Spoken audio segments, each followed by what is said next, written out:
Welcome to the Side, John. It's Saturday morning, my favorite day of the week. I'm so glad to be here this morning. No intro video this morning. We're getting straight to the point since we're starting out a little late. Welcome to the Side, John. Thank you all for joining us.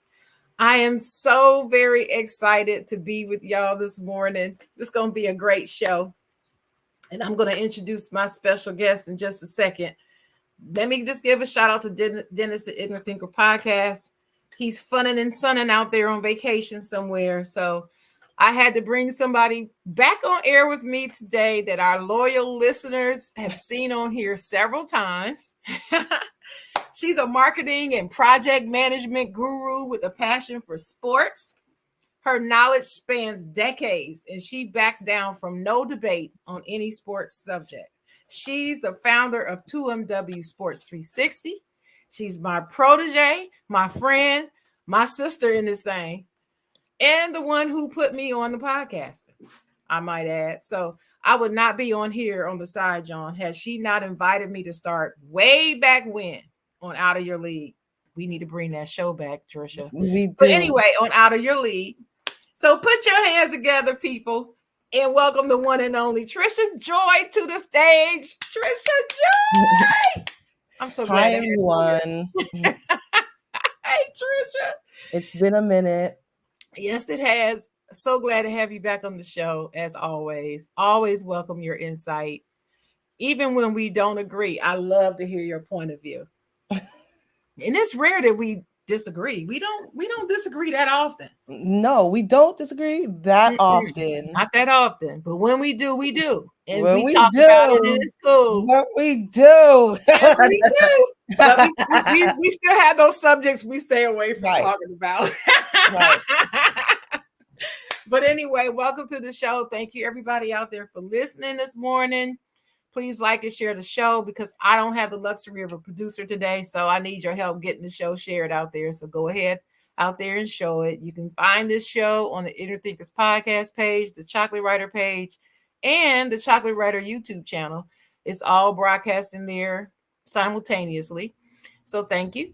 So we're going to start out talking about how our week went. That's what we always do at the beginning of the show. So Tricia, you're my guest. So how was your week? You know, my week was very, very, very good. I've been doing a lot of like sports and sports TikToks, so that's been interesting. Yes, you have. But I'm in the midst of trying to, learn the social media content creation space and apply a lot of marketing stuff to it and use sports and comedy to entertain you guys. So this week was a very high production week, and I'm glad that I was able, to keep up my regiment, right? To make sure that I can get as much content out to you as possible. So yes. Check me out, Tricia Joy 360 or Tricia _Joy _ 360 on TikTok. I must say that I have enjoyed watching your videos, your shorts. They're hilarious. Please check her out. But I'm glad you've had a good week. I can learn from you because I'm trying to do the same thing. Really trying to work on my YouTube channel and build that up. And deal with this StreamYard. You're doing well with it. Like, first of all, I just want to make sure that, everyone, and you all know that you're fans of this podcast and have seen Sharon and other podcasts in this core group over here. She's doing a phenomenal job. I think that what she always references is her early past when everyone is learning how to use new things. Mm-hmm. Sharon didn't know her computer had a camera on it, and so that do you remember that? Oh my God! Where she's not forgiving herself for that one little thing. You're Yeah, I know. great. You're great I did. at what you I did do. feel really silly though when I found out that this little light that was flashing at me is actually my camera. And I remember calling you, said, "Tricia, can you see me?" Yes. Didn't know. I didn't know. All that time I was on out of your league. I could have been on there. Didn't know it. Yeah. So, um, Sharon, you've been doing an amazing job. But what else has been going on in your week? Well, this week has been challenging. Mhm. Work has been exhausting. It's a lot of hours, a lot of overtime, and so I've had to deal with that. And then I had some doctor's appointments and wasn't feeling good, all this type of stuff. But you know me, I push through. That's what you know. I told you that that's my word for 2024. Push through. So whatever's Mhm. going on, I just have to push through.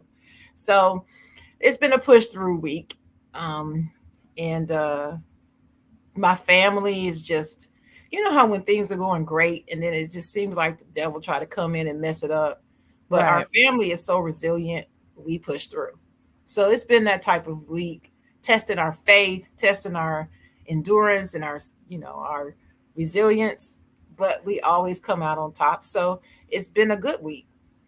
I would label it good, Yeah. busy, active, but good. So Yeah. I'm I was sure. even on I was even on Talk Your Ish. I was on Talk Your Ish on Tuesday, which was a Okay. good show. That came on at 8 o'clock. If anybody wants to go see that, it's on the Ignorant Thinkers podcast page. And it was a good time. It was good to be talking about sports. You know, when I talk to you about sports, it's always a good time. Always. Listen. Listen, Linda, it's always a good Listen, time. listen. It's always a good time. But I'm hoping that everyone had a resilient week, just like Yeah. Sharon as well. I mean, we all go through like the roller coaster of life, but resilience, the bounce back, even if it's small, is very important for everyone to look forward to, even if you don't feel like it's coming, Hmm. right? Yeah. Even though. But we've got a good, great actually show planned for you all this morning. The side John, we talk about everything. We talk about sports, relationship, culture, lifestyle, even some politics every now and then. We talk about everything here. But I would be remiss if I did not talk about something dealing with sports with Tricia Joy on the show.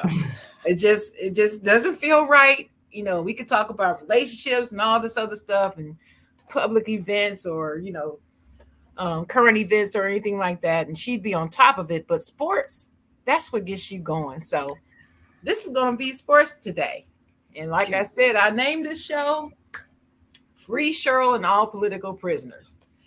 If you do not know what documentary that's referencing, I encourage you to go Google Free Angela and All Political Prisoners. It's a great documentary. I'm not going to tell you what it's about, but that's the reference. Free Cheryl and All Political Prisoners. So today we're going to be talking about two people, two basketball greats who have been under fire for their comments in Sheryl Swoopes and Shaquille O'Neal. So let's get into it. I'm gonna Yeah. start this out by saying, have you actually heard the comments that either of them? Let's deal with Cheryl first. Have you heard the comments that she's under fire about, and what are your initial thoughts about it?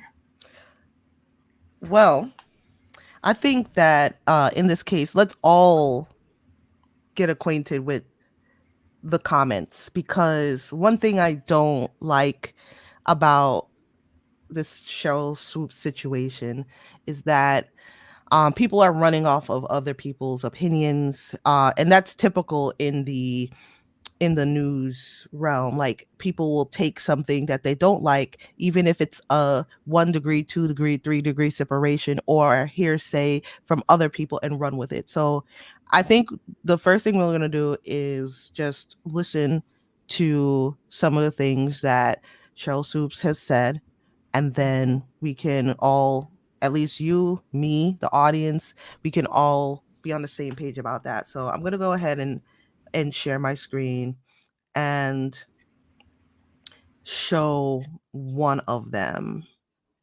All right. So let me just see if I can refresh this real quick. I think Angel will eventually be a good pro.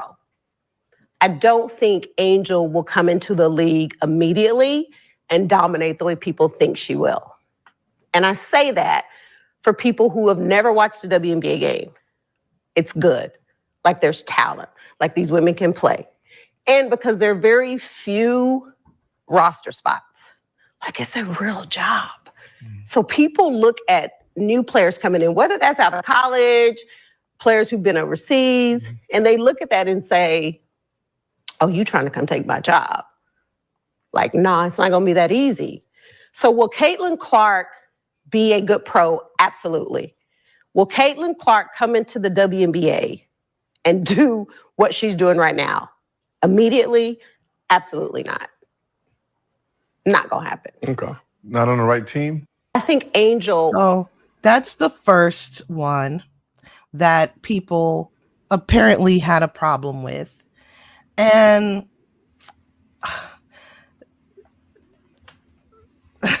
well, first of all, please understand the timeline.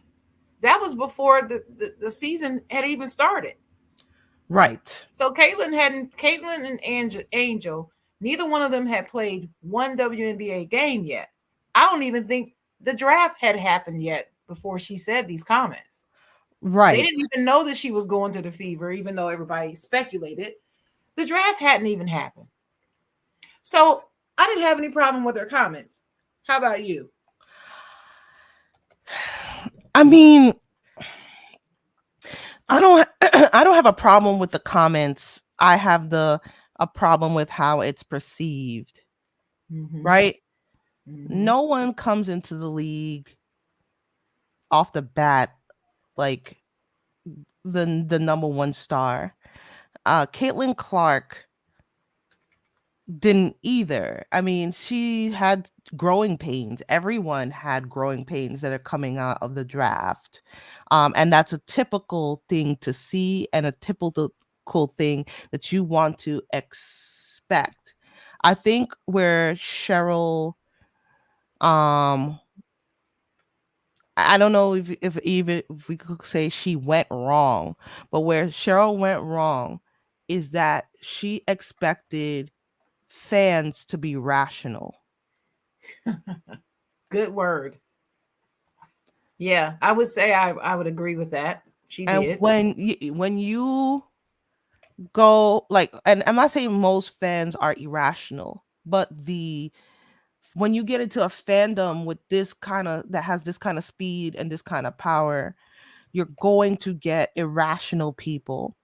And what Sheryl is facing now is the fact of she has an urge right now to kind of talk to an irrational set of people, and that's where she's really going wrong. You can't reason with the unreasonable. And she's trying to reason with unreasonable people. Unfortunately, we're going to see later in this show that some of it's hard to say, but unreasonable people are actually now some of her peers in the space. Mm-hmm. And that again could be a maturity in the space, knowing that they all just hop on and ride without saying it in a better way when there's a wave, and the wave really puts food in their mouths. So good point. I think there's something to that. Yes, she did expect people to be rational and reasonable with her comments and fully understand what she was talking about. Why wouldn't she expect that? After all, she hasn't said anything that anybody else hadn't said before any rookie comes into the league. Right. The thing is, the questions that are being asked is different.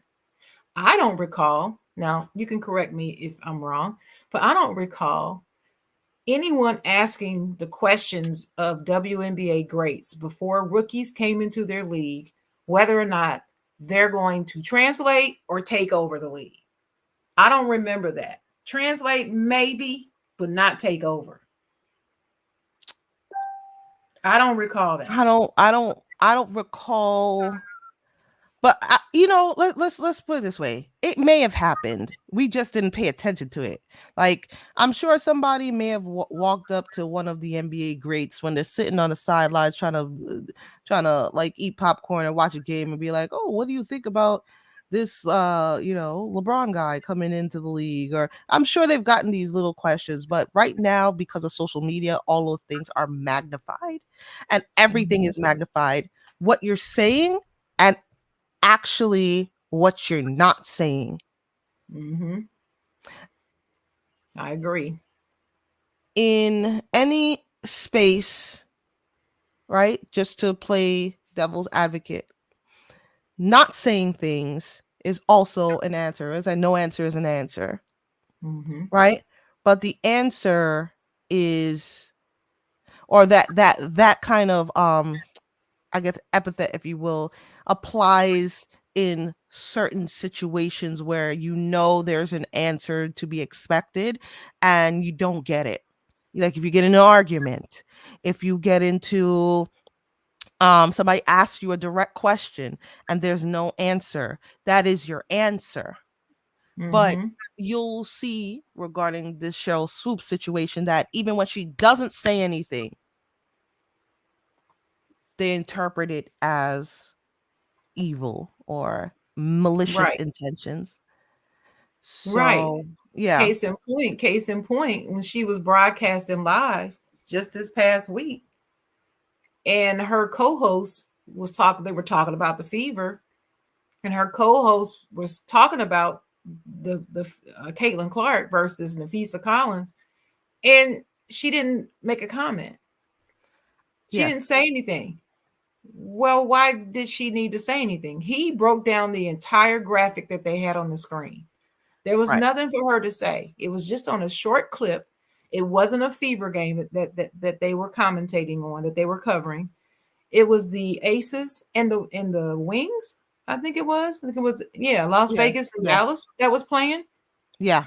And they put the graphic up, and he commented on it, and then videos coming out blasting her for not saying something in 15 seconds. Yeah. You got the video, right? So that everyone can see it.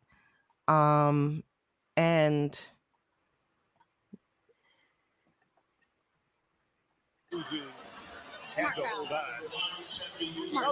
Got to go to the players of the week. Both of them had outstanding weeks. And here's the graphic.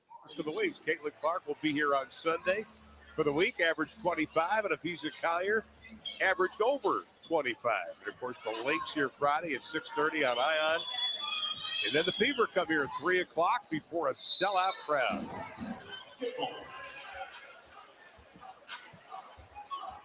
Tough stretch for Dallas. That's it. That's it, guys. That's it. This is what people are complaining about. Is being criticized for. Because she didn't say anything in 15 seconds. I mean, it was just a short, the action was back on. What was she supposed to say? I just don't get, I think people are triggered by this. You can't deal with irrational people. That's true. And I feel like it's very unfair for them to assume that because she did not chime in and say, "Oh, yes, you're right. Oh, she is just so," it's like they want you to just lay it on thick, every mention of her in every single game, no matter who's playing. Right. And so Sheryl Swoopes, right? And I just want to also caveat, there have been mistakes on her side, right? I know there's a comment about her, she made something about like a COVID year or 50 year for Caitlin Clark, and that wasn't true. And also she apologized for it directly to Caitlin Clark. I've seen comments on different platforms, even my own, which is kind of right. Oh, she should publicly apologize.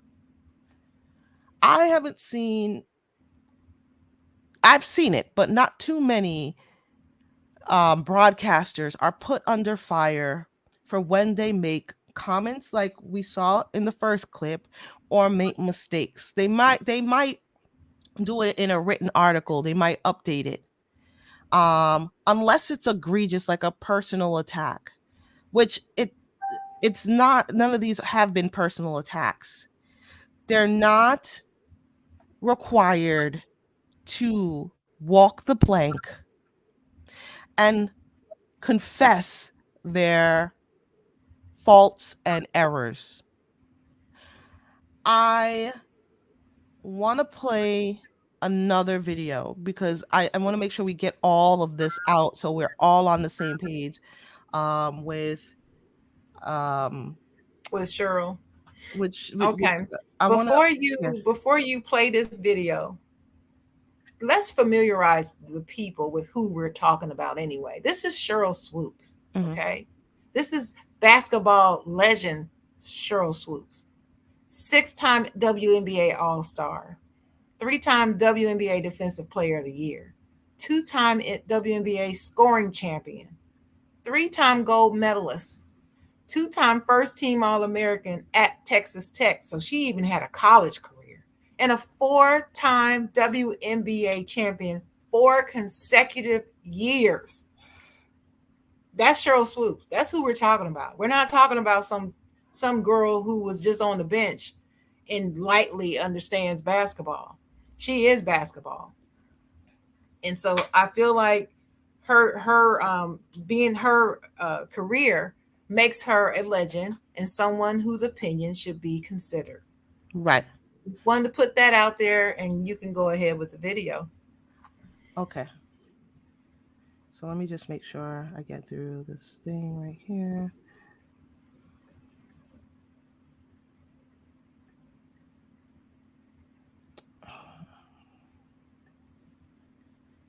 Sorry about that. I just wanted to make sure the ads played through. But the first order of business is to get started with the WNBA, where the league is making headlines like never before. So I'm going to skip levels of immaturity. There's no way to slice that. Oh. Because I sat up there and said, hey, how you going to ignore Caitlin Clark? You know what she brings to the table. How you just going to ignore her? That's not an accident. Sheryl Swoopes is a champion. A champion. Look at her tweet and what she put up about me.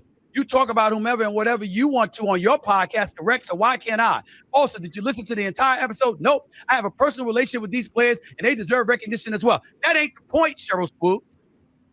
Yes, I did listen to your entire podcast. You didn't mention Caitlin Clark. So I was right, number one. Number two, your personal relationship, what that got to do with your coverage? Ain't nobody said don't mention them. Ain't nobody said don't applaud them. Nobody told you to ignore them. What we're saying is if you're going to give the Indiana Fever all the credit in the world, how you going to mention the Indiana Fever without Caitlin Clark's name even coming up? So then after that, Sheryl Swoopes engages in levels of immaturity. There's no way to slice it. I'm not going to insult this champion, this great basketball mind, this phenomenally accomplished Hall of Famer. I'm not going to insult her. All I'm going to say is it was pretty damn immature to come back at me like that. Called me an effing coward because I called you out for not doing your job. Pause that one. So Pause that. All right, Tricia, do we have the video that he's referring to of her actually talking about the Fever and naming the players? Yeah, give me a second. I'll pull it up right now. Because that's what he's talking about. She's actually talking about the Fever and how the girls are balling. And she mentions three out of the 12 players by name, and neither one of them was Caitlin Clark. And he seems to think there's something wrong with that, and that she should have said that. So you can go ahead with that video.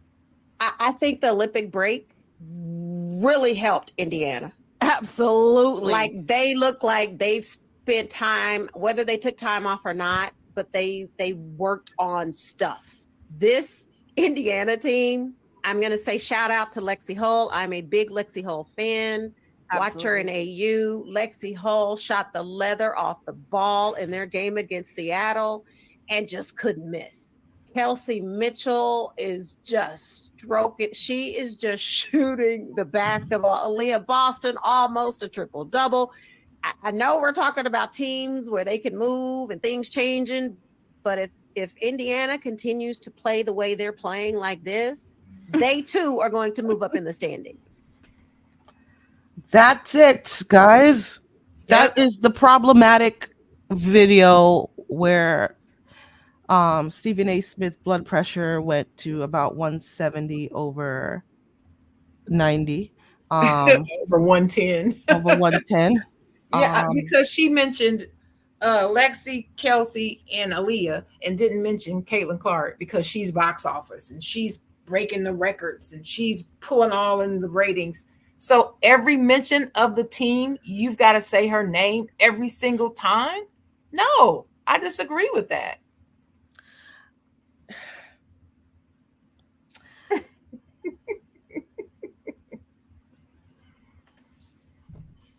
The anger that I have right now, and by the way, I love Stephen A. Smith. I do too. I love them all, actually. I'm a big fan. I'm a big Stephen A. Smith fan. Yeah. People will hear me say that often. I am, but when I disagree with him, I disagree, and I'm not afraid to say I disagree. I disagree with this. I disagree with all of this. Mm-hmm. Because nobody else gets this much backlash for an error and silence. They're creating an opposition right now, and it is actually minimizing all the accomplishments that Sheryl Swoopes has. Mm-hmm. But and this is like a man versus woman. Like, this is a woman. Let me woman-splain this. Right. You don't see guys in this field go at each other like this directly.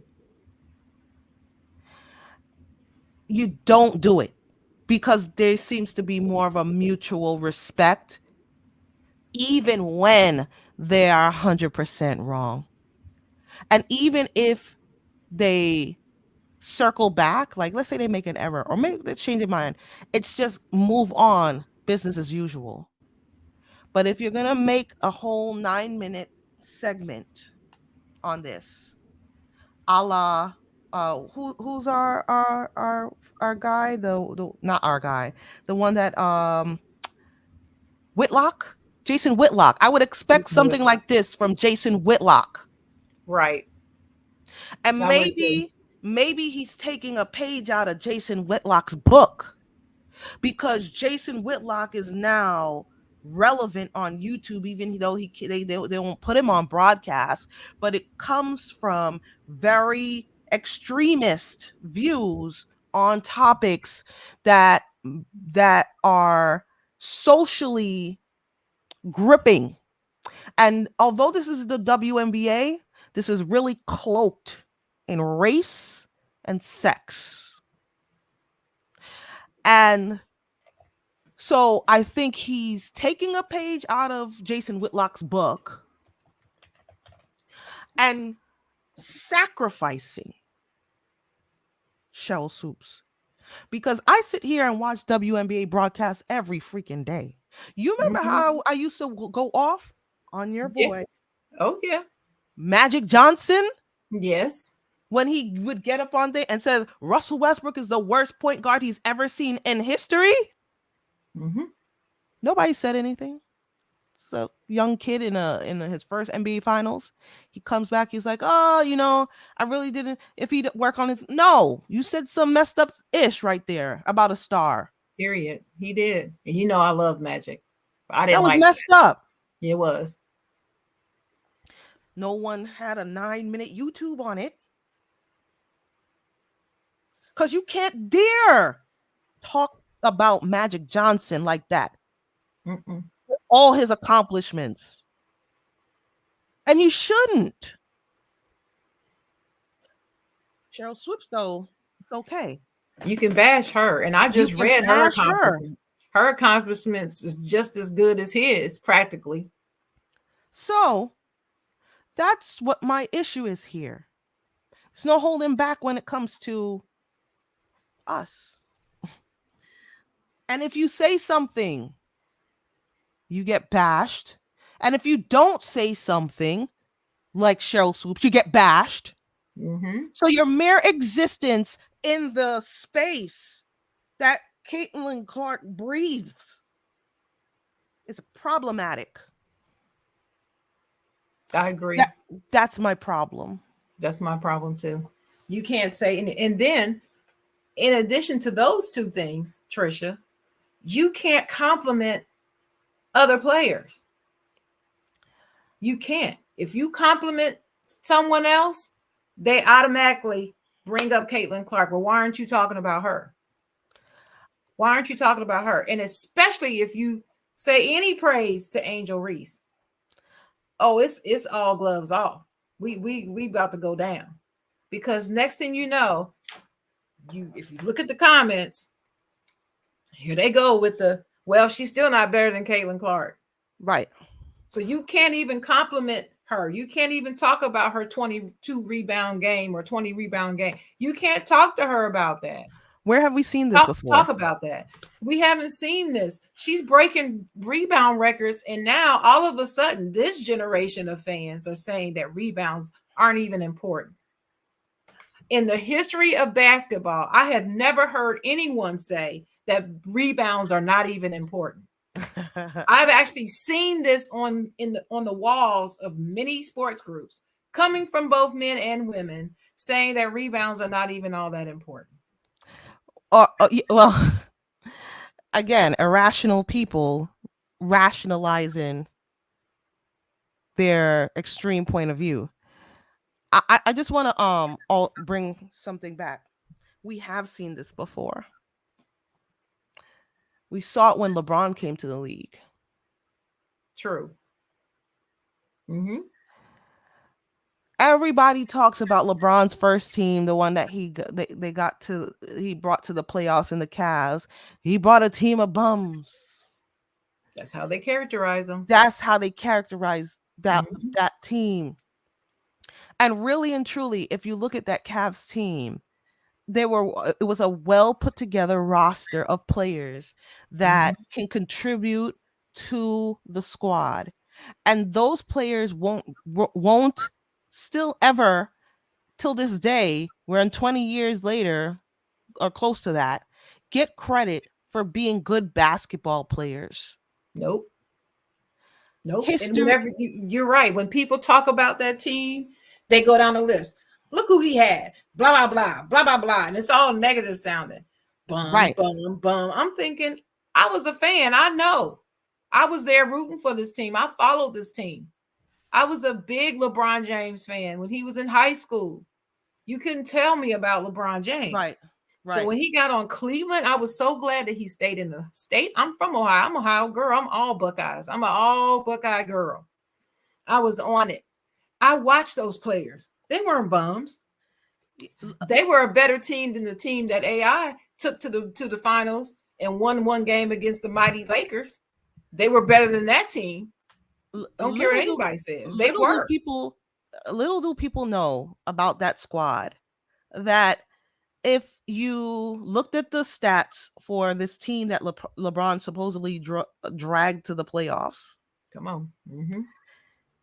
Per 36, most of the team, which is, I would say they had a rotation of 14 people go in and out that year, averaged double-digit points per 36. Right? If you close to double rebounds, it was like 8.9 or 9 rebounds, somewhere like just under 10. How you got a team of bums averaging double digits per 36? That don't make sense. But it's the name. The name is the issue. That you don't have a household name or you don't have a big name, you're automatically a bum. And that is what fandom has taught us. So let's circle back to Sheryl Swoopes. She mentions team players that did well. And immediately it's called disrespect. I want to say something about that. What they were talking about was the play of the Indiana Fever since the Olympic break. That's specifically the time period that they were speaking about. And if you're following this WNBA season, you'd have to be blind if you don't see a difference in the Indiana Fever since prior to the Olympic break. Amazing. It's They've like been amazing. it's like a switch was flipped during those 2 or 3 weeks. It just a different looking team. Okay? It was a different looking team. It's a different team now. But let me tell you what the key difference is that nobody wants to give any credit to. Not only was it the practice that they put in during the break, it's the return of Kelsey Mitchell. And see, nobody wants to talk about that. And everybody wants to just say, oh, it's all about Caitlin. No, it's not. Because I just listened to this morning. Before the Olympic break, and when Caitlin came into the league, Kelsey was injured. She wasn't playing. Caitlin had to do it all by herself, plus get used to the speed of the WNBA. That's tough on a rookie. So, of course, she's going to be turning over the ball. Of course, when she first started out, she seemed a little nervous in the beginning. Of course, that's typical rookie behavior, and there's nothing wrong with it. And to point it out is not disrespecting Caitlin Clark, because that's what she's supposed to do. Caitlin Clark, who I'm a fan of. Caitlin Clark from the Midwest. I'm a Midwest girl. Caitlin Clark from Iowa in the Big Ten that I rep night and day, full and through. I am a Caitlin Clark fan. I don't care about her being a white girl. Who cares about that? She can ball. I went to a predominantly white high school with some girls who were white that could ball. My women's ladies basketball team in my high school had one black girl on it. We went to state. So I'm used to white girls being able to play. Right. We don't care about that in Ohio. All we care about is basketball. We care about two things, basketball and football. We don't care what race you are. Right. Okay? So let me get that out of the way. I'm addressing this to the comments. I love her. Okay. I love her game. I love how confident she is. She reminds me, I'm trying to think who she reminds me of. Who does she remind you of, Tricia? She reminds, I'll get it together in a minute. But I like the way she plays the game. Okay. But she had to take on the responsibility of running that team, finding the open man and all of that, open woman, however you want to put it, all of that on her own without Chelsea. Now, since Kelsey's been back, I think Kelsey came back like a week, maybe 2 before the Olympic break. And you could see she was so missed. And it was a difference automatically. They worked on that stuff. They worked on that during the Olympic break, and they came back firing, just like was predicted, because she's back. And now you see them. They're thick as thieves now, Tricia. Right. Everywhere you see Kelsey, you see Caitlin. You see Caitlin, you see Kelsey. They're taking pictures. They're doing the photo ops together because they're like this now. There's synergy. For the record, since the Olympic break, Kelsey has averaged 20 points per game or more in all 5 games. So for the record, she has averaged 20 points for the past 5 games. And so for the record, mainly off of assists from Caitlin Clark. So that's together. That's synergy right there. Undoubtedly synergy. Right. But again, we see the comments. It's disrespectful to mention these other players, but not mention Caitlin Clark. Are we at a deficit of mentioning Caitlin? No. Have we been on a blackout of mentioning Caitlin Clark? Have we been on a freeze There's no article, there's no platform, there's no place where Caitlin Clark is not mentioned. But I don't think if you, my friend Sharon, had mentioned to your audience that Kelsey has been out and that she's come back and now she's scoring and helping out Caitlin Clark, it would even be a thought. Mm-hmm. You see, this is an issue that maybe it goes it can be taken beyond basketball. If you work and you're on a team at your job and the only person mentioned in a project that brought the company money was the team lead, you're gonna clap, but you're gonna be like, yo, I'm the one that put in 45 hours. Exactly. What about me? What about me?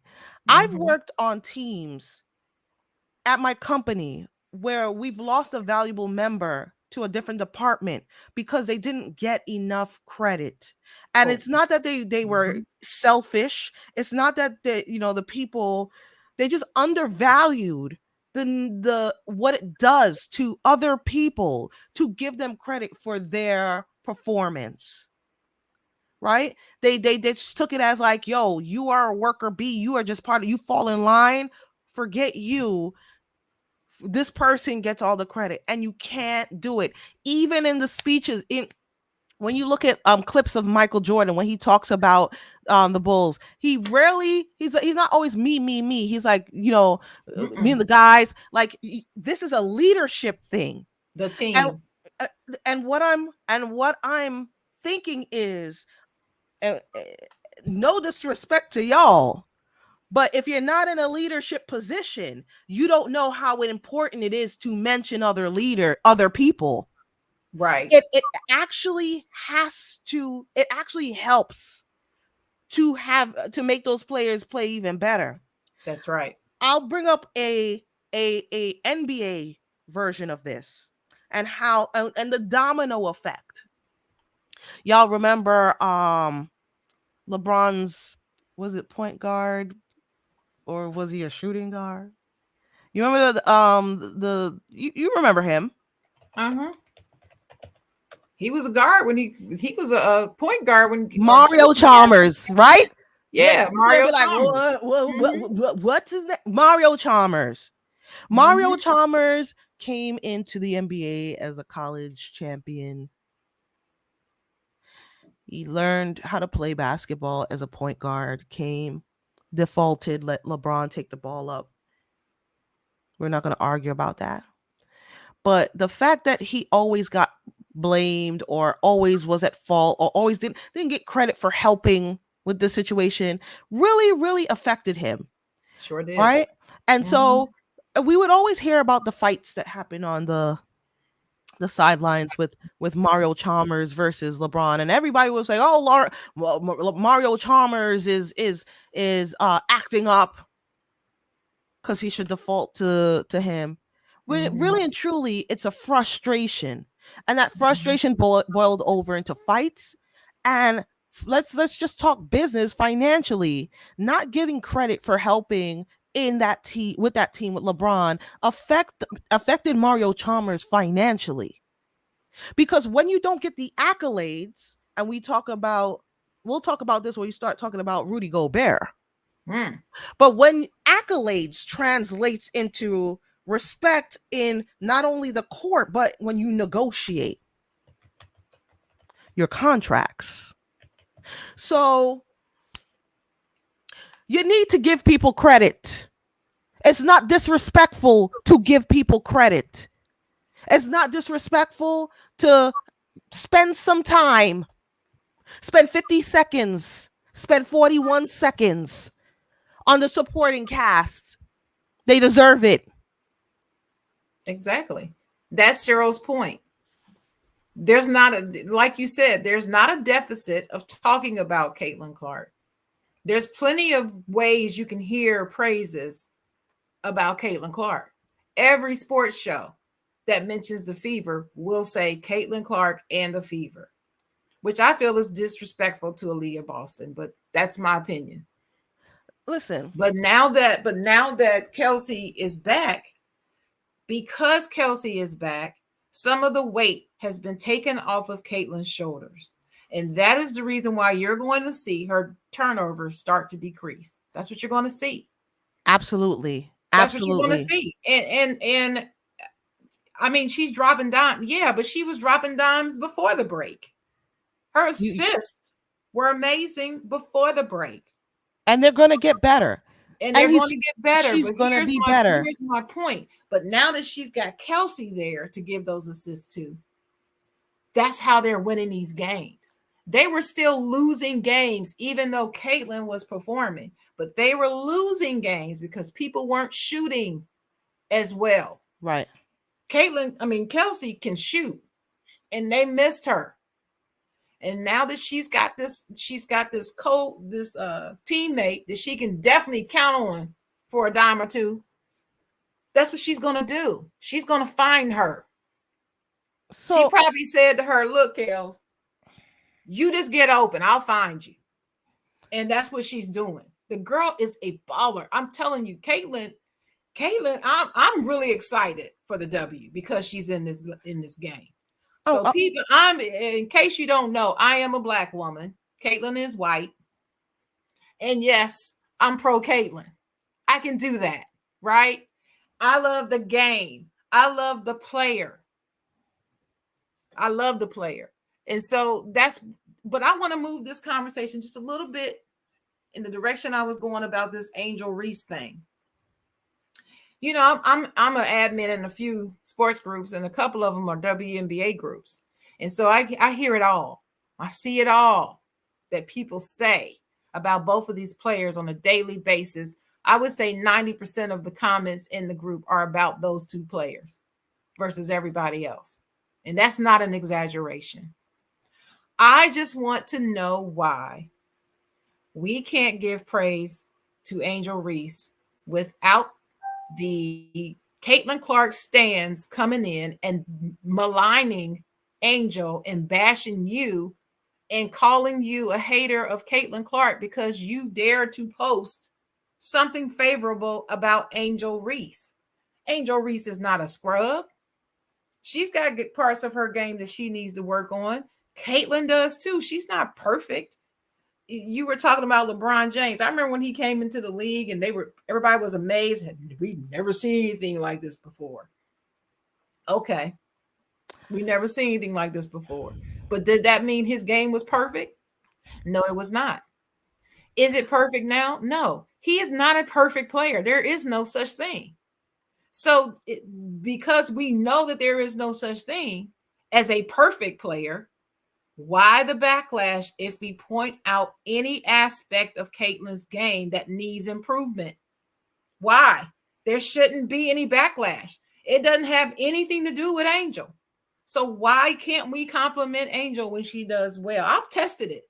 I have put up love posts about Aaliyah Boston, Asia Wilson, Brianna Stewart, Kate Martin, Sabrina Ionescu, a whole lot of players.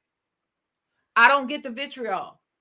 Soon as I post an Angel Reese post complimenting her on anything, I don't care if it's just her hair.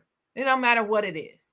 Here y'all come with the negativity and hate for Angel. Why? And when I ask the reason why, I get the same answer. Because she's not all that. Oh, okay. So wait a minute. So if I post a post about somebody, a bench player in the WNBA who's not all that, because that's why she's on the bench, are you gonna do that then? You gonna bash them? No, because I tried it. I actually tried it. And no, got no bashing comments. I'm just saying. People's games are not supposed to be the same because Caitlin, first of all, is a guard. Angel is a forward. Please stop. We're on a podcast talking about basketball, but this has nothing to do with basketball. No, it has to do mainly with race, and people are in denial about that and don't want to say it. And I So say it. That's what it's about.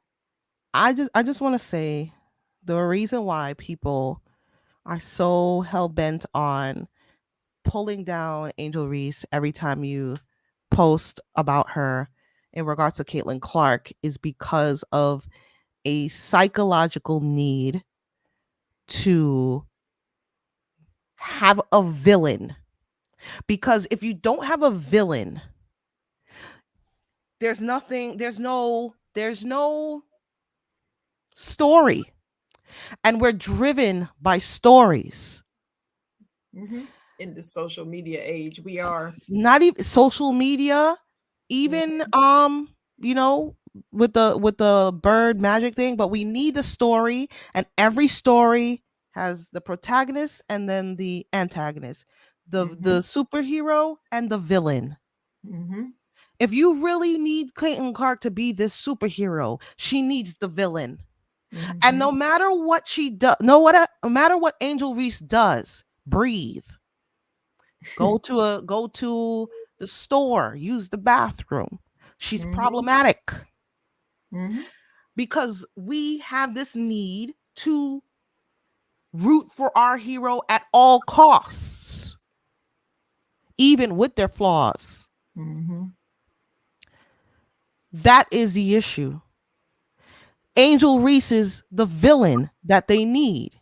Now that's the real reason why she said, "Yo, if you make me a villain, I'll embrace the villain, whatever." Because, like we said before, you can't mention her as just a good player. We couldn't even mention the other good players on the Fever. No, but on her own on her own team. So there's a problem. The way you gotta fight for a mention is saying, "All right, I'll be the villain if you're gonna say me in a sentence." And wait a minute though, Tricia. And then these people are saying that Angel made herself the villain. Made herself the villain. No. She didn't make herself the villain. She did not make her. That's called either selective memory or revisionist history. Both. That's not what happened. Both. It's a little bit of both. Because that's not what happened. That's not what happened at all. And if people don't remember, before we get on to Shaq, I'm gonna give you this memory, people watching. 2 years ago, NCAA March Madness is when all this started. Because Caitlin Clark disrespected a Carolina Gamecock player by standing 90 million feet away from her and not even guarding her because she wasn't shooting well. LSU didn't like that. The players on LSU thought that was rather disrespectful, and they didn't like that. So, in the finals, in the final game, they whooped Iowa's tail out of, support for her, and also because they wanted to win the damn thing. So they won the national championship, not Iowa. And as they realized they had the game, what did Angel Reese do? She did this. And y'all lost y'all freaking mind after she did this. And all of a sudden, oh, did you see her? Did you see her walking behind her doing this? Oh, well, Caitlin did it too. Caitlin did that. Caitlin did the wave off thing and you can't see me. She had done that all season a couple of times. So when Angel does you can't see me, and when Angel does the ring, she's a villain. Why? Caitlin wasn't the villain when she did it, but it's okay when Caitlin does it, but it's not okay when Angel does it. So you got to look at these two players and where they are and what happened and ask yourself, why is that? Why is there a double standard? I only see one reason. I only see one. I don't see any other reason. Angel Reese is a champion. She is a national champion. She had something to do with them winning the national championship over Iowa.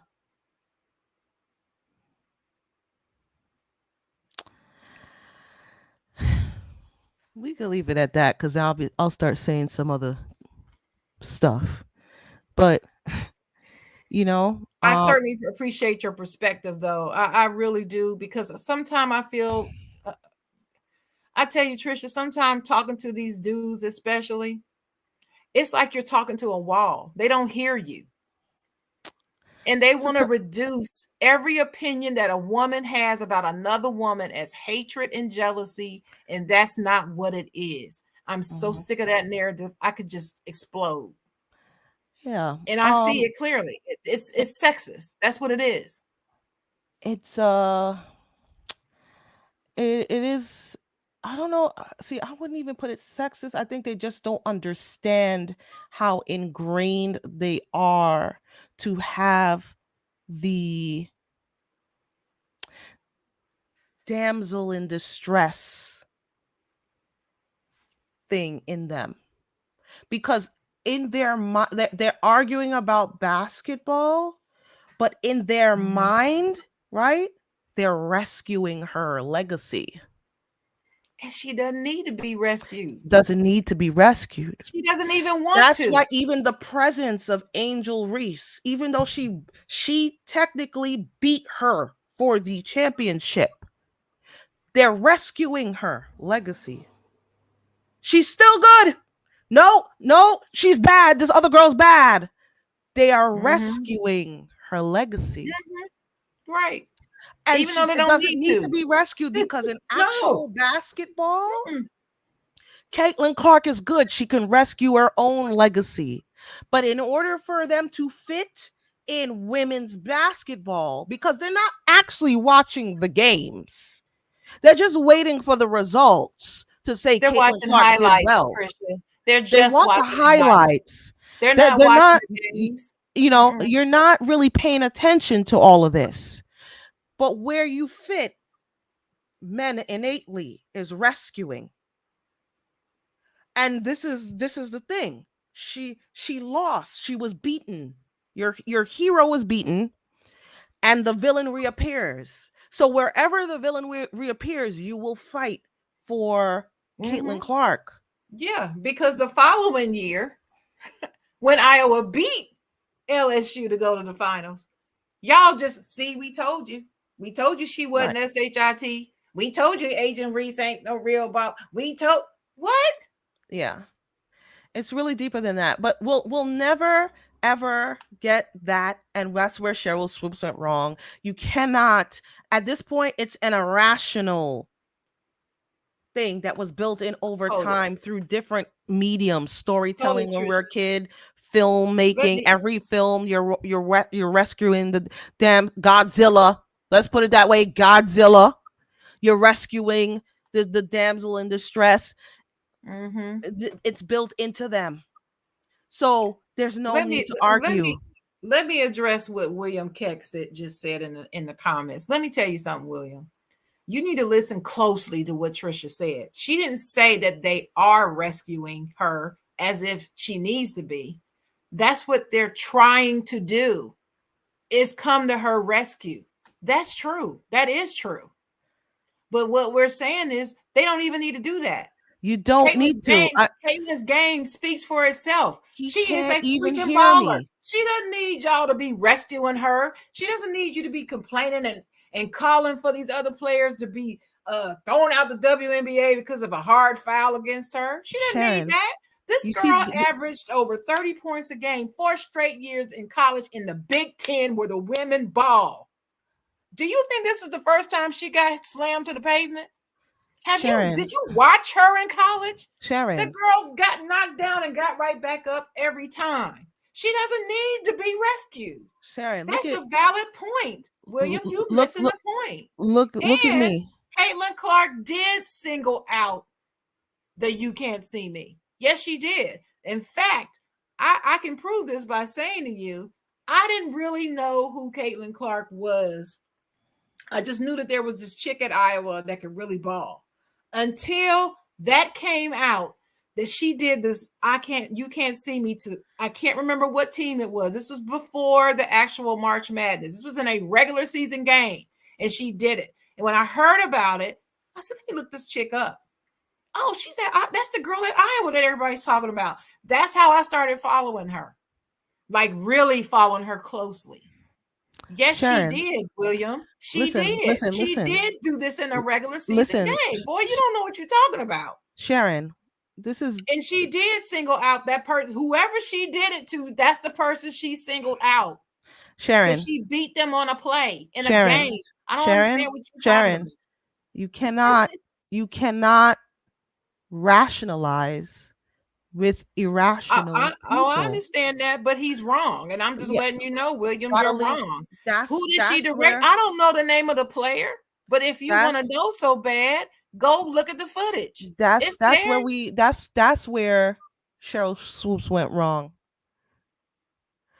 You see, once you understand what's under people like this guy in the comments, what drives his thoughts, you kind of set back because he's been very good. Shout out to William, and no disrespect to you because you've been listening for quite a long time, but you actually wasn't hearing what I'm saying. Mm-hmm. I'm not gonna ever get on a camera and say you need to rescue anybody that plays professional basketball because they play professional basketball. Right. What I'm saying is the need to get up out of your seat when somebody posts Angel Reese is because the hero was defeated by that villain. Mm-hmm. This That's is the psychology of it. That's the psychology of it, Tricia. You're right. This is storytelling. Mm-hmm. What drives you is that because Angel doesn't play the same position, doesn't play on a same team. Angel is good in her own right and her own skills. But if I cannot post, Angel had a great game. Clayton Clark had 14 points today. Why are you fighting this? Yeah, but she had a better game. Okay. In the mind, the fight is still happening. This is psychological. Right. You're not going to sit back and be like, oh, I'm just having a this is usually used for women, but I'll say it for men. You're triggered. Mm-hmm. You're triggered. Yep, you are. And it doesn't matter what happens. It doesn't matter what doesn't happen. As long as it feels like the hero is being beaten, even in silence, you're going to get up. Mm-hmm. The hell you did. What did you just did or didn't do? That's right. Right? Triggered. And that has to be corrected before it gets too far, because that's how you end up you've seen those videos about people shooting other people, about LeBron versus Kobe or Jordan debates. You're psychologically soaked. Girl, I couldn't believe that. This dude actually threatened another podcaster's life. I've had it before too, right? I know it. You come to LA, you don't want to come to LA, Holmes. I'm like, what are you talking about? He can't go to California because he said LeBron is not the GOAT. That's just this is where this craziness is going. William, I never said that your rational is equal to white, but if you really want to be triggered some more, you gotta join my group because I'm not playing that game with you.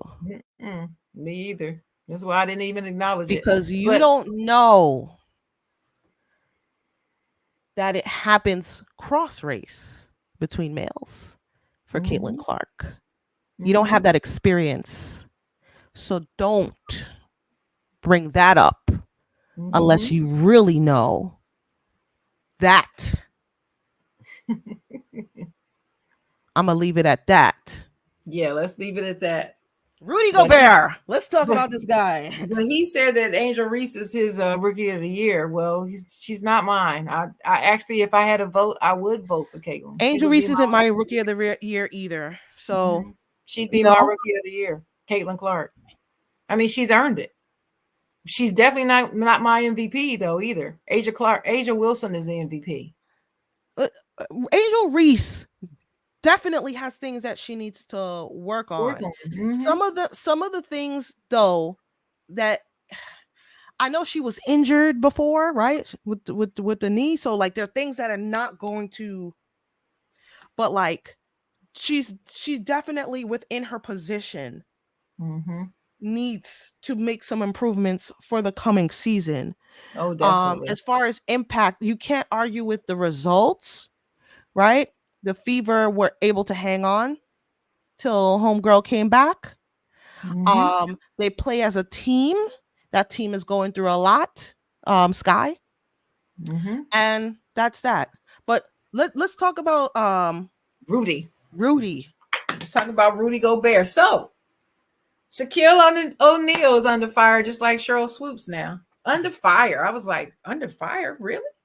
Under fire about his comments about Rudy Gobert. He was on a podcast, and his co-host there was asking him who's the worst player in the NBA. Worst player of all time, the WOAT. All time. The WOAT. Yeah, the worst of all time.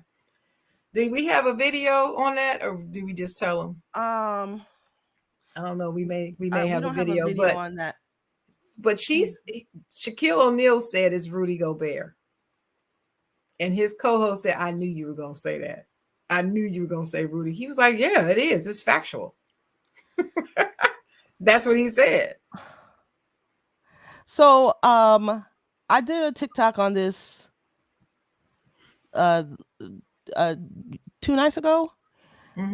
And by the way, this is something that I didn't plan, but I have this thing, accountability thing. I got to make content. I was like, oh boy, let's look into this. So it was really started out as a post that was going to be like, yeah, he's the Shaq's WOAT, but do you guys think it's true? And then I started looking at Rudy's resume. I looked at his contract. He had a $205 million extension back in, I guess, 2021, was it? And also looked at the fact that he won 4 defensive player of the years, 5 NBA all defenses. And I'm like, how could this guy be the WOAT with all these accolades? This doesn't make any sense. Right. And then I was like, well, how do you actually get these awards? So I looked it up. Defensive Player of the Year is 124 broadcasters and reporters in sports. They vote on this. NBA All Defense, it's 123 reporters and broadcasters in the realm of NBA sports. They vote for this. And the other thing I discovered was the fact that it never always used to be like this, especially for NBA All Defense. NBA All Defense, they used to do coaches, and the coaches used to vote, coaches and players, I believe, and that stopped 2013, 2014. Right. Right when he got his first DPOY in 2014. It's just when Rudy Gobert came into the league. That was his rookie year. So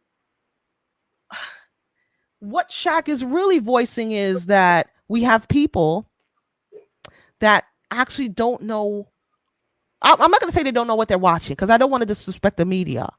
But there are different things at play here, because if you vote somebody for an award, they have an accolade, and it also becomes a beacon that people look to, which also kind of feeds you if you could get more people to look up your articles. So there's a different thought or advantage to having a reporter vote in somebody versus a player or a coach. A player or a coach may just say, yo, this person like had a hard ass defense. Like I couldn't play against this person. And that's all it is. It's about the game. But when you have media involved, no offense to the media, I love you guys. But when you have the media involved, there are different variables at play now. You're not just looking at the game. And there's no way you could tell me you're all unbiased. You're looking at other things that benefit you and your publishing establishment. So when all those things are at play, you're gonna have a deterioration of who is actually great. Now, I know it was an extreme thing to say, Shaq. Not the WOAT. Mm-hmm. But I hear you. Mm-hmm. I hear you. I understand how you feel. And back when you played, it was coaches and players, and it was much harder. You have to gain the respect of your peers. And on the court, when you're a baby up through high school, college, getting respect of all of your peers require just skills, Right. not how many views you could get. Right. So, You know, yeah, people were, I yeah, watched a podcast talking about this issue, and they were talking about Shaq, and they were saying that he was being unfair because of his stats, because of Rudy's stats. And I think part of the problem, Tricia, is they don't understand what figurative language is. I right, don't think that Shaq seriously believes that he is actually the worst NBA player of all time, literally. Right? Because I mean, right, I've heard him talk about Kwame Brown, and I've heard him talk about JaVale McGee, and I've heard him talk about other players that he thought were bad players. So I can't say that I'm taking him that seriously. You got to understand who we're talking about. Shaq loves to play. He's like a big kid anyway, and he loves to say things that have shock value, and he doesn't literally mean what he's saying sometimes when he speaks about things. And there's nothing wrong with that. You just got to right. understand who's saying it and what he's talking about and the way he's talked about it. But he's often criticized Gobert's game. And I've Yeah, heard others do it too. Shaq is just, he's an expert on being a center. He is, whether you like him or not, he is. that's So true. yeah, he's going to Yeah, comment on centers. He's going to comment. He has a right to. And as the most dominant of all time, he can do that. But the question comes, was he being fair? And I think he's walking a tightrope on whether or not he's being fair or not in the terms of what the word fair means. But I can understand, I understand why he's saying what he's saying. When you're looking at his contract and what he does do right and what he value. doesn't Yeah. do versus that contract, yeah, I can see how he can say those comments. What do you think?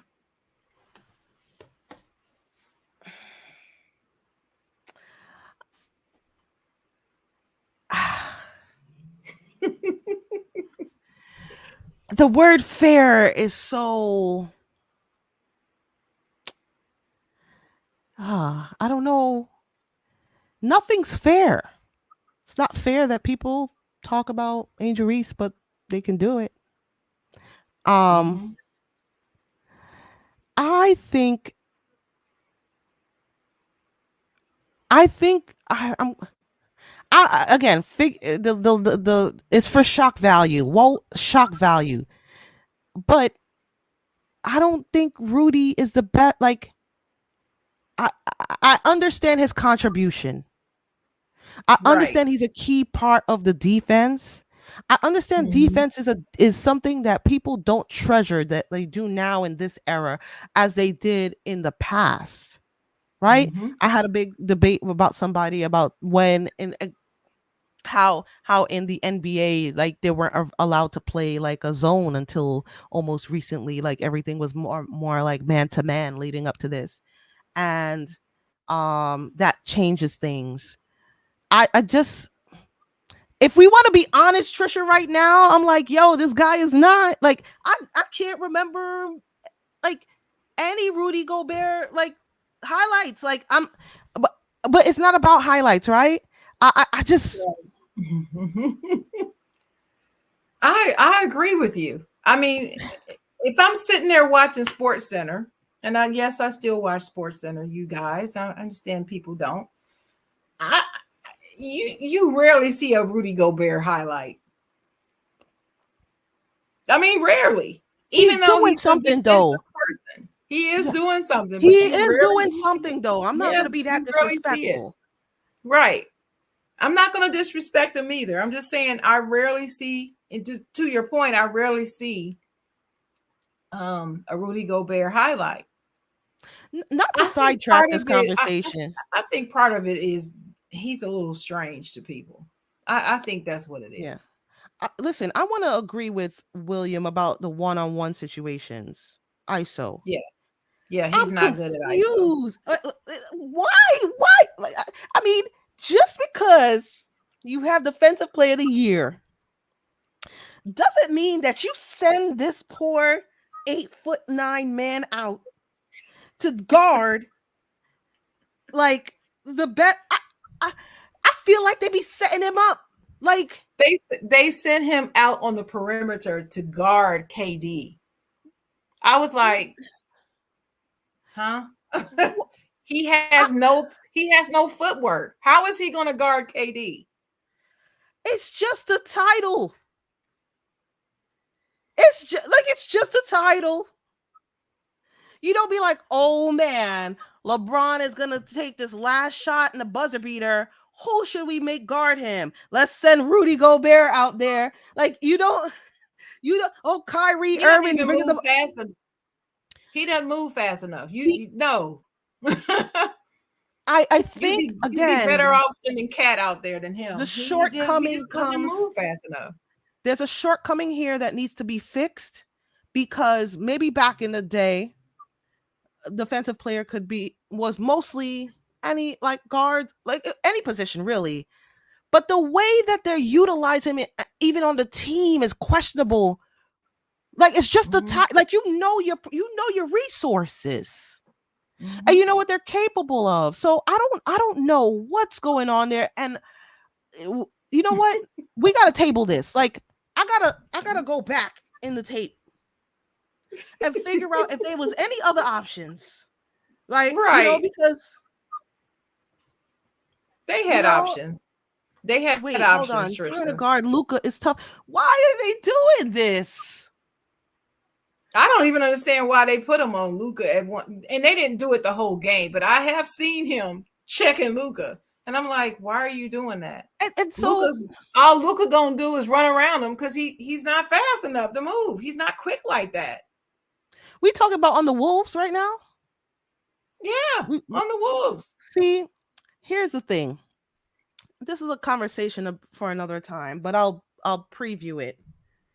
Defense is a problem in this league right now, and I sourced it to when they allowed the teams to play zone, because if you have a Luka on your team,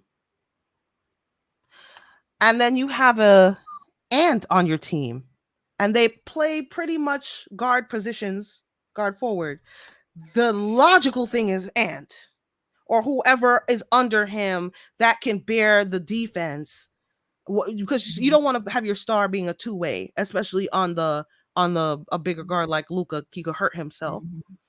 But right, what are the other options? Because it's even if he's offensive player of the year, like he is a freaking grasshopper. Like you gonna send the grasshopper out there to, like, I don't understand what the thought process is unless they don't have the resources. So I have to really look at that team. I have to really study how they're utilizing this guy. That's coaching. That's coaching. That's definitely coaching. Switching. But yeah, the defensive player of the year is a title, but you still can't disregard his position. Right. You can't disregard his position, and you can't disregard his deficiency on offense. He's a liability on offense. Huge one. Right. Let's not completely trash Rudy. I'm not. You know you got stuff to work on. I like how he gets on and he's like, oh, I don't know why he would. Oh, that's sad. Yeah, you kind of know. You gotta know why. Right? But again, shout out to him for taking like the high road. Sometimes he absorbs some of the hate from everyone. He's been absorbing a lot of hate. Especially since people believe that he started COVID in the NBA. But shout out to him. Yeah, a little bit. Kind of did start COVID in the NBA, but you bounced back. Well, the only response he said to Shaq was, "It's sad." Right. That's all he Which I said. believe is a high road. I believe it's the It's a high high road, road. and Mhm. I respect that. And as much as we might talk about his game, that is a professional thing to do. So shout out to Rudy Gobert for coming back with a not so head to head combat like fight against a legend, because he's gonna most likely lose to just because of Shaq's reputation and legacy, but and probably he saw what happened to freaking when Shaq had a problem with Dwight Howard. But let's not talk about Dwight Howard, and right. But Right. shout out to him. That's the professional way to do. You don't have to fight every battle. Nope. Same thing, just to bring the show full circle. Same thing with Sheryl Swoopes. You don't have to fight every battle. And I know it hurts. It hurts to hear from your peers and fans how much they don't like what you said, but every day is a new day. Every comment is a new comment, and there's going to be more sports for you to report on or talk about. And just look forward to the next. Just don't hang on to this. Everybody needs to hang up because it's what drives them. But you, Rudy, you, Sheryl, is on to the next. You're doing bigger and better things. And yeah, that's it from my side. Yeah, I agree with you 100%. You don't have to fight every battle in social media or say anything. Case in point is Michael Jordan. He doesn't say anything about anything. You can say Right. whatever you want about him. And just because someone asks him a question about the subject, he still won't talk about it. Right. He's just not going to do it. Right. And I don't have a problem with that. And I say that to say Caitlin Clark kind of does the same thing. She's not going to start talking about whether or not this is this and that is that. She's just going to talk about her teammates in the game. Yeah. And that's what she does. That's a very good thing. Yeah. I agree. I know we talked offline about this, but I don't think she has an obligation to come out and say anything to anyone, and that really goes along with my line of really trying to make rational things with irrational people, even from her side. Like, I know if she's probably friends and at least respects her peer in terms of Angel Reese, but to go out and try to argue with people about how they talk about her, I don't think that's really her job. And quite frankly, it will put her in a difficult position financially, because a lot of people are supporting Caitlin Clark and putting dollars behind it. And I'm not to say that all money is good money, but there's no right way for her to go about it. Now, if Angel Reese was on her team, I would think that as a leader, yes, she should go and make sure that people aren't disrespecting her teammate. And you can put that as a guise like that, but she can't really correct her extremist fans with a good result, right? No, they're defending her, but if you approach them, people take the disrespect personal, right? And so you don't want to put yourself in a position where someone thinks they personally tried to support you and you came at them and said something. So she's taking the right route, the STFU route. And I don't really want her, I'm not calling for her to do anything like go out and defend Angel Reese. The best thing we could do is keep posting about Angel Reese, or just generally kind of putting out there the thoughts that conceptually this is not driven by actually basketball, but in general sense, because even we'll get backlash, right, for this very show. And we probably said 3 to 5 times already that Caitlin Clark is great and Caitlin Clark should be the Awesome. rookie of the year. They're not Yeah. going to hear it. They're not going to Nope. hear it. Not going to hear it. Not going to hear We're it. going to hear everything else. Yeah. But that is how I feel. I Yeah. truly do. I think she's great for the sport. I love to see where it's going, but I'm sorry, I agree with Angel. She's not the only reason. Right. She might be the main reason. So she might be growing this she might be 60 to 70% responsible. Right. She's not 100%. That's my only point, and it does matter. Special thanks to her, though, right? We cannot not acknowledge that. And we're not saying she hasn't brought it. No, we're not. Everything around it. You know, since Stephen A did it, I'm gonna do it too. I remember beginning of the season. Was it Greenie? Greenie has a show. Get Up. No, but he has like a radio show too. Yes. So, and I listened to him, and I was so disappointed. It's like, oh my gosh, like Angel, Caitlin Clark, this is gonna be so great. Oh my, like there's a frenzy, and he said, I just don't know why I feel like this. It's just something I can't understand. I'm so driven by. I'm like, yo, he said that. Wow. Yes, girl. That's emotional. That's emotional, and he's a man. They don't get emotional. That's supposed to be us. We're supposed to be the emotional ones. But what I told you about the story in the right, she checks off. Oh, girl, you gotta find that clip. I'm gonna find it, girl, because I remember the street I was driving on. I kept looking at my radio like, did he say that? Did I hear that? You've been in this thing for a while now. This long time. This 30 industry. years. Something crazy. You know why you feel like this. He didn't want to say it. You know what? I think he genuinely is blindsided by this thing. Because you're not watching.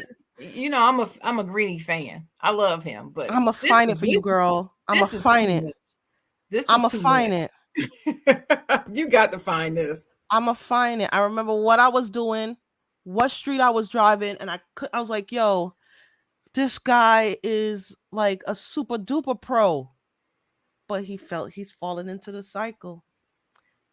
Can't help it. This is what we're born. We love stories since we're babies. So this is what he's channeling. And for the first time, right? Because they don't watch the WNBA. They say it. They get up on that argue like Stephen A. Smith up in there arguing like you all day in there. You're not. Men's sports don't have this type of drama. They're not dating each other. They're not marrying each other. They're not fighting each other like that. The last big fight we seen was Malice in the Palace, and they shut that down. Sure they don't have reality TV drama in men's sports, but they watch it outside.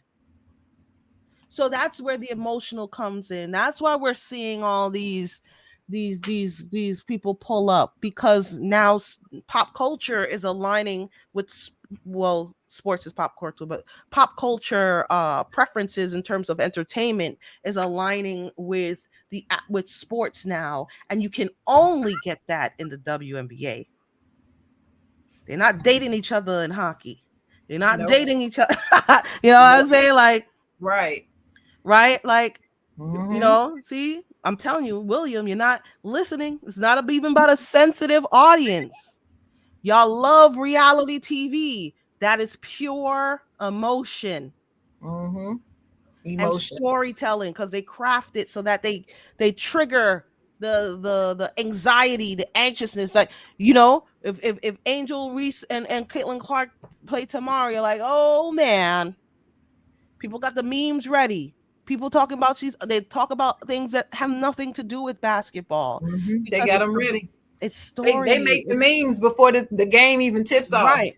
And that's with a lot of sports, but this is the first time when the pop culture preference and entertainment of reality TV matches up with sports, and you can only get it in the WNBA. So right now, men, the WNBA is your soap opera. Yes. The world is turning. It really About to is. be some General Hospitals and some bold and beautiful people. Yeah, bold and beautiful and young and the restless. The young and the restless are out here bouncing the ball. You know? Well, This is your favorite soap opera. oh yeah, it definitely is. But okay, some people think it's okay though, whatever brings the eyes on the game. Well, I don't agree with whatever. I want the game to stay positive like it was. I mean, I'm not Listen. saying that there wasn't some negative stuff going on, but let's just grow the game. And let's just appreciate all the players and stop othering people. That's Right. my thing. Stop it. Just stop it. Um, but Tricia, this has been awesome as always. Every time I have you on the show, it just gets better and better each visit. So thank you so much for coming on the show with me today. Any final words before we cut out? I would just like to thank everyone for having me. This is my first Ignorant Thinkers podcast in a minute. All of you in the comments, keep supporting this platform. Keep supporting Dennis and Sharon. They do good things, not just in sports, but community, social, politics. They are willing to talk about it all. Catch them every weekend on Saturday. And also Sharon has a lot of good things going on. Please support my homegirl. And yeah, that's it. Thank you, Tricia, and support you and all. Listen, tell the people where they can follow you on social media. Just give out all your names and where you are. Listen, guys, I love talking about sports, but I love having fun doing it. So you might not get the same kind of content that you're seeing here, but I do a lot of dramatic commentary in any like definition of the word. Mostly about NBA. You can find me Tricia_Joy_360. Right? I'll leave my information in the comment section, but check me out a few times. I'm on TikTok, I'm on Instagram, doing comedy, pure comedy and or sports comedy. And she does a great job. Yes. Great. Thank you, William. Thanks for keeping it spicy in the comments, by the way. I love you. Yes, William. I'm always glad to engage with you, William, every week. Since I started seeing you in following our show, I've enjoyed it. So thank you. Please like and share the show. So my final words is this. Appreciate the WNBA, guys. Appreciate it. Be there, support it, talk about it, share it. Don't just talk about the bad aspects. Talk about praise the league. Just praise them because believe me, it's going in the right direction. But Tricia and I predicted this, not the Caitlin Clark phenomenon, but this 5 years ago. That with each season, it's going to get it's baby steps. Right. It's just that with Caitlin's popularity, it just blew the doors open. Yes. And that's awesome. And we are here for it. Thank you to all the supportive men. Yes. Yes. That's this another is not story. A male bashing thing. Not yes, a male that's bashing another story. Because I remember us talking about telling the guys in 2MW how we need for them to support it more. And they kept saying, well, no, women need to support it more. Not when it's mostly men who support sports in general. Yeah. It's the men that need to support it first. And they didn't get it. But maybe they do now. Now in baby steps. So again, not bashing men, because I would never do that. Of course, love not. you. We love some men. But you guys are crucial in this growth, right? Caitlin is the product, but you guys are crucial supporters. Whether it's just watching it on your own, supporting your young children, your daughters to play the sport. And support it as well, bringing them to games. So thank all the men out there that support women's sports, because we cannot get any bigger or grow any further without you specifically. You men are so important to us sports, not just sports lovers, but athletes, women athletes. You are important pieces in the future of women's sports. Speaking of which, that's the one thing I love in the Olympics, when I see the men attending the women competitions and they're in the stands. It touches me every time. Then and the women go to the men, but that's expected. Right. But when I see the men out there cheering for our ladies, it touches my heart. I love it. Yes. I love it. So thank you all. Mm-hmm. That's it. Sorry for hopping in. Thank you. That's fine. Thank you. So we're going to cut out. We'll see you next Saturday, 10 a.m. Eastern time, same place. And Tricia, stay in the room so we can talk afterwards. Okay. Thank you, guys. I'm going to attempt to show this.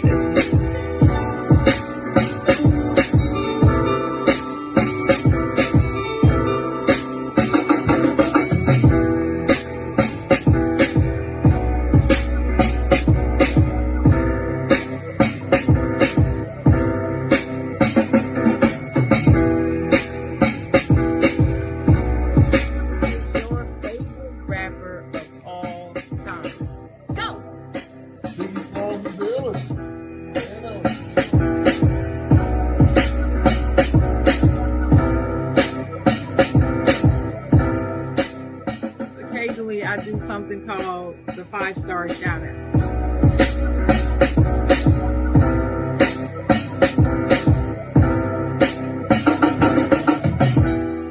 I'm not gonna say this line. I'm not gonna say it because I don't believe in it.